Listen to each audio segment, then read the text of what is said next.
piece of me, boy. Go, go, go. Yeah. Outstanding.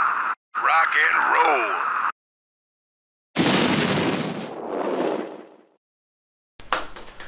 Alright, we just saw a great first game put on by Rhett there, and he just crushed Grape. I mean, that was pretty sick. You know, that first match, as far as I'm concerned, it doesn't count. It was laggy. It was just not good. A lot of that was my fault with the poor streaming capabilities, but, you know, we've improved that now. I'm gonna eventually have Rhett rematch that kid, I think.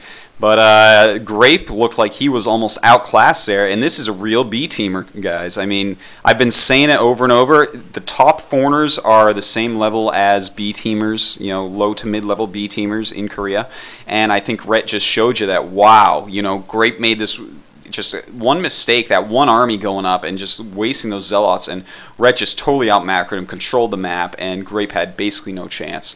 So, you know, I hope that Rhett can do it again. We see the map now is Medusa. We have Rhett as Zerg at 3 o'clock. We have Grape as Protoss down at 6, and we see that he has already thrown down that pylon. Looks like he's going to scout up towards the top left, and this is good. He's going to scout Rhett second, which means he's going to have to make a forge before his Nexus, and that's going to give Rhett just a slight edge to begin with. You know, if Grape scouts him first and sees that he's going hatchery first, then he can just go Nexus. But in this case, anyways, we see Rhett doing an overpool, so he would have to go for that forge first regardless. And Rhett, I think, just playing a little bit safe. You know, I wasn't surprised really to see him go hatchery first in that first game, because he wants to put out his absolute best, you know, take a little tiny chance type of play to just see how good this kid is. And, you know, I think his confidence is raised up after that game. Rhett played very, very well. And, you know, after just beating him down like that, I think that Rhett's like, okay, you know what, I can do an overpool. It's going to feel good here. Make sure, keep him honest, keep me safe, and just try to get into that macro game again, because obviously he did so well in the macro game before. We see now the probe is going to scout down to Rhett's space. Rhett already throwing up that hatchery at the expansion, and there we go. It looks like 4 lings being made.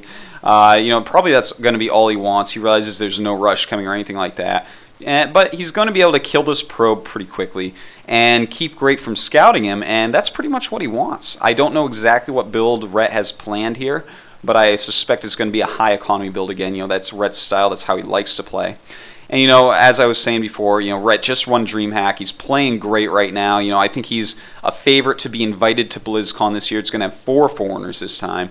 And I tell you, if Rhett and Idra aren't in it, I think it's a travesty. Those two are by far the best 2 foreigners right now. I think only maybe the top couple Chinese players could even be measured up against them. But we saw, you know, even at ESWC that, you know, Chinese players, they are great, but, you know, the very top foreigner players, you know, just as good at least.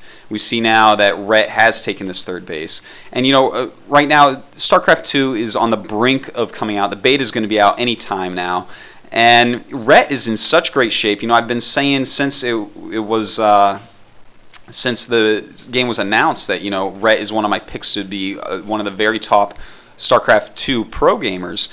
And, I mean, as you can see that even here in StarCraft 1, Rhett many times over the years has gone inactive for long periods of time because he is one of these kids who's addicted to MMOs.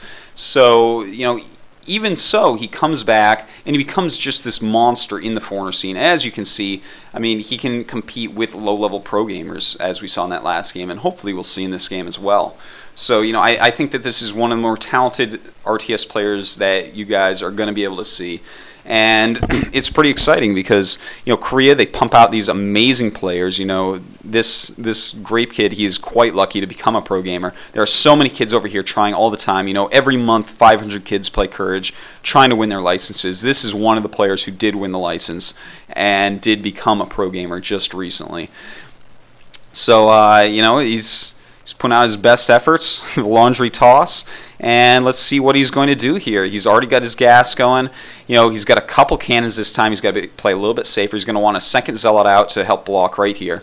and getting a second gas quite quickly with his Cybernetics core. So, I think we're probably going to see Corsair Reaver this time. He tried Corsair DT before, and, I think Corsair DT is a slightly better build on Destination than his Reaver. And I think that the Reaver build is better on here than, than a DT build would be. Because, you've got this triple expo thing that always happens. You have a base up here, and then you can just shuttle your Reaver right down, go back and forth, and Zerg has to split up his units just right to defend against it. So it's actually a really good opening on this map. Some maps are just built for some strategies. Like Andromeda, that is a Corsair Reaver map.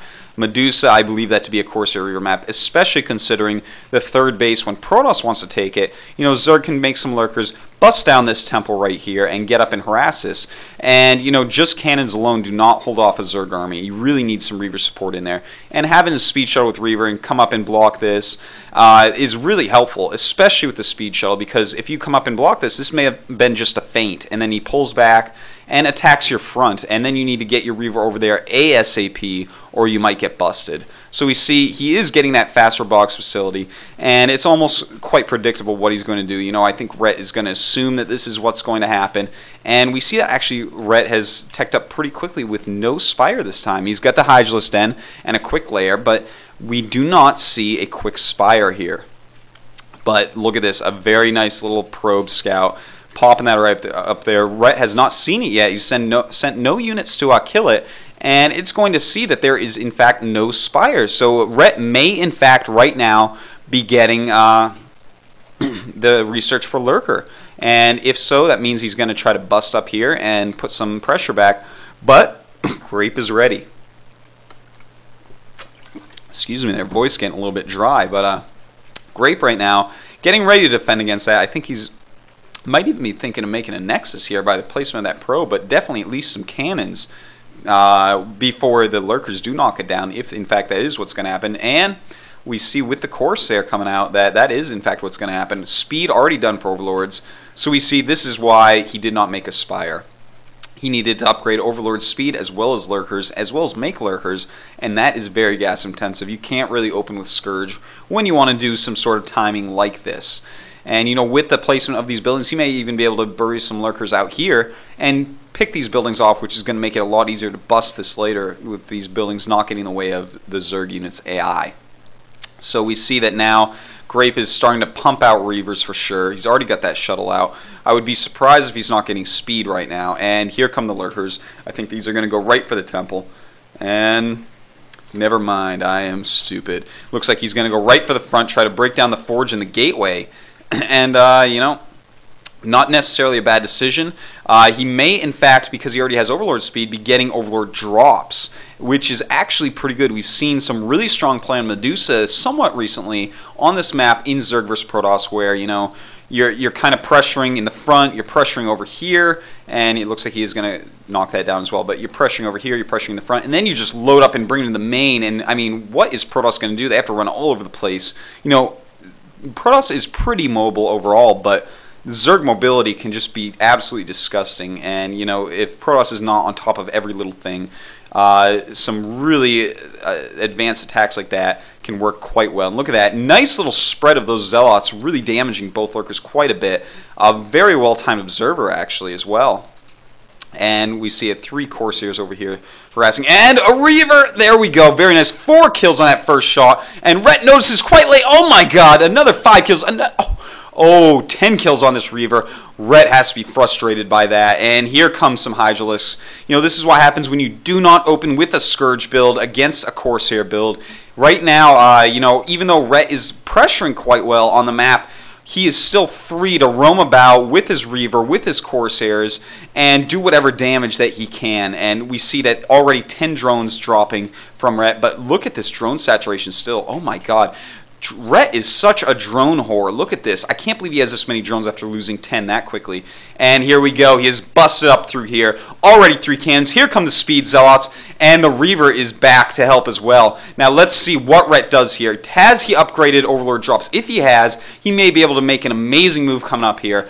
And he's going to basically want to watch where are these units of Grapes. You know, if they're all back here, he's going to be able to hit this front. Look at this. Only 3 cannons, a 4th one warping in. Basically nothing up there. And look at that. He does have drops. Here he goes. He's going to drop right into that main base. And the Corsairs trying to hold it off. No chance. Only 3 Corsairs there. And this could do a ton of damage. We have 1 Reaver. It's out of position. There we go. A 2nd Reaver too. But where is the detection? These lurkers are going to do a ton of damage until they're seen by an observer. There it is. And actually, Rhett's drop looks like it may not end up doing that well. The Reaver really cleaned up quite quickly. The Zealot's taken some decent damage, but that attack did not do, I think, what Rhett was looking for it to do. Pretty good defense there by Grape. And, you know, Rhett used his time to actually take another expansion. So, you know, it wasn't a complete loss, even though it did not really do that much damage. At least it is keeping Grape in his base. Rhett's able to expand. And still no speed on the shuttle. I'm actually quite surprised. I would think he'd have speed by now, especially considering the style that Rhett is playing in right now. But here we go. It looks like he's going to drop at this expansion. The Hydra's out of position, and a nice little scarab, and he runs away. 2 kills, just picking off drones here and there and everywhere. Nice play by Grape this game so far. Definitely playing better than he played last game, or rather, Rhett's strategy not quite as powerful against what Grape is doing. And there we go. Going in. Speed is done. Now he can really get some rats done. Looks like he wants to kill a few more drones. Kills 2 more. Nice timing on that scarab there. And this is looking like Grape is starting to play quite nicely. There we go. Another scarab. Oh, another couple drones going down. And he is doing a lot of damage with this speed shuttle. This is why you want speed. He can even get back and defend with this very quickly. Speed shuttles are imba. Now it looks like Grape getting ready to take another base. Rhett is on 4, but he has lost a decent amount of drones, so really he's mining like he's on 3. Yeah, he's definitely mining like he's on 3, but more drones coming in, so it looks like he's going to be going up to 4 anyways. Rhett really on top of keeping his drones up. Good amount of hatcheries, 3 there. There's another 1. That's 5, 6 hatches for Rhett right now. Starting to add some tech, add some upgrades, going for his 3rd evolution chamber. Spire going up, and it looks like it's time for Rhett to make either some Scourge or, you know, do something really crazy like switch to Mass Muta. I don't think that would be too great an idea, but we'll have to see. You know, if he can catch him off guard and kill those Corsairs, it could be an excellent move against the very Zealot-heavy army that we see here. But, you know, only 4 Corsairs right now. If he does hatch a bunch of Scourge suddenly, he's going to be able to take those out quite easily. You really need 6 or 7 Corsairs to kill Scourge before they kill you. And we see a very nice attack going on right here. The Zealots coming in to support these 2 Reavers. With just a Sunken and a Hydra left, Rhett is going to have to get over there immediately. And it looks like Rhett is in trouble here. These Reavers doing a lot of damage. Nice micro, picking up those Reavers and bringing them back. And Rhett is just kind of funneling his units in quite slowly this time. Does not have as many units as he needs. And he should notice at this point, this expansion is gone. You've got to get out of here, Rhett. Don't waste any more units. Loses yet another lurker. And, you know, if you look at the map, Rhett is still playing quite well. We see he has little red dots all over the map. It's going to be hard for Grape to do anything without him knowing about it. But at the same time, Rhett's economy has been hurt. He's just lost a base. Grape is going up to a 3rd base. And things are looking a little bit hard for Rhett right now. And he's going to try to trap these Zealots. Decent move, but the Reavers are going to make this quite hard. It could be costly. The Reavers, wow, a lot of kills. 10 and 11 kills on those Reavers. And I think Rhett needs to wait for a few Scourge. Maybe take out this shuttle and then move in and kill this army off. Don't know. We'll have to see if he wants to do that. A lot of Hydras still being made. Rhett needs to try to retake his 4th base because he is not in a position right now that's going to be able to win in a long game. You know, Grape is going to go up to the same number of bases any second that he wants to transfer his probes. Come on. Transfer some probes. What are you doing? I guess he's too busy microing right now. Looks like Rhett has cleared out this little group of units, but, you know, it's going to be 3 base against 3 base. Rhett's going right up to Hive. And there we go. Finally, some probes being transferred. A lot of Reavers, a lot of Zealots. Looks like Templar tech is just starting. No upgrades yet done for the Protoss army, whereas Zerg has the +1 ranged attack with 2 more Evos thrown up, so I'm sure he's researching all that right now. But, you know, looks like Rhett is just kind of concentrating on making units. He is going to retake this base. And we see there are some Scourge out on the map now. So these Scourge, very nice. He wants to catch a shuttle basically, but you know, if he can kill some Corsairs, that can be quite helpful as well. And the Corsairs going around just trying to kill some Overlords, but Rhett's Hydras are there to block them off. And it looks like he has gotten 1 Corsair, and no, still 4 Corsairs flying around. But, you know, Rhett right now, he has, just look at the mini-map. I mean, there is so much red all over the place. And, ooh, it looks like I may have missed a drop. Oh, my God! What a beautiful High Templar drop right there. Killed so many drones. And, wow, Rhett's economy has just taken a beating over and over and over this game. Has to be quite frustrating. And that Speed Shuttle outruns... Oh, 5 kills on those 2 High Templars that we missed that drop up at the 3rd base. And it looks like 4 kills on this one. Grape is doing some great harassment right now, and Rhett really needs to get this base up and running. You know, he either needs another base or he needs to win a nice battle, because Grape right now is getting into that death blob where it's like, oh my god, this group of units is going to come out of the Protoss base, you know, just so full of cost-effective units that Zerg has a hugely hard time breaking it. And we see that he is getting ready to move out. You know, it's heavy Dragoon, but it's got a lot of Reavers in there, a lot of High Templars in there. You know, random Archon, a few Zealots to help hold off Zerglings. And this army is going to be very hard, if controlled correctly, for Rhett to do anything against. So let's take a look and see what does Rhett have right now to defend against this. He's got a few Lurkers as defense set up over here. Hydra's trying to stop any drops, and now he sees these armies out. He should be trying to recollect his army all into... a more close position, really. You know, I don't want him leaving these Hydras down there. That could be the difference between winning and losing the battle.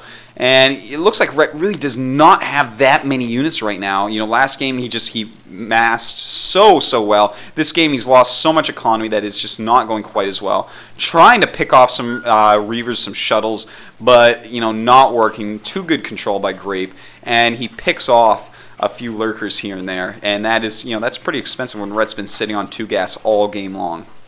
We see Rhett is getting ready. He's getting his Hydras out here, and a couple of Speed Shells looking for what they can do. But Scourge sitting around. If Rhett could just catch a random shuttle, that could definitely change the flow of this game a little bit. And we see that Grape using this great opportunity. You know, this is what separates good players from great players. When you're attacking like this, you're putting on the pressure, go make a Nexus or a Hatchery. That is how you do it. Your opponent obviously cannot attack at that time. You can get it up and running, make it pay for itself before it can even be attacked. And we see that Rhett, ooh, getting just molested by storms here. The Scourge doing absolutely nothing, and Grape is in a great position. I do not know if Rhett can live through this. We see that he is, in fact, going to attack this base, but, you know, those are Zerglings he could have over in this battle. Not that it matters. It looks like Rhett is going to be rolled at this point. This is just too many Psystorms, too many Reavers, and the Dragoons. When you're ahead, Dragoon is an excellent unit against Zerg. Just the range of it is amazing, and look at this. Poor Rhett. Looks like he is just about dead here. And I thought that was leave lag almost. Too many Dragoons, too many Reavers mixed in. These Zerglings aren't doing anything. And Rhett is basically waiting for units to hatch at this point. And against this many gateways, not going to work. Rhett GG's it. And it is 1-1 on to game 3.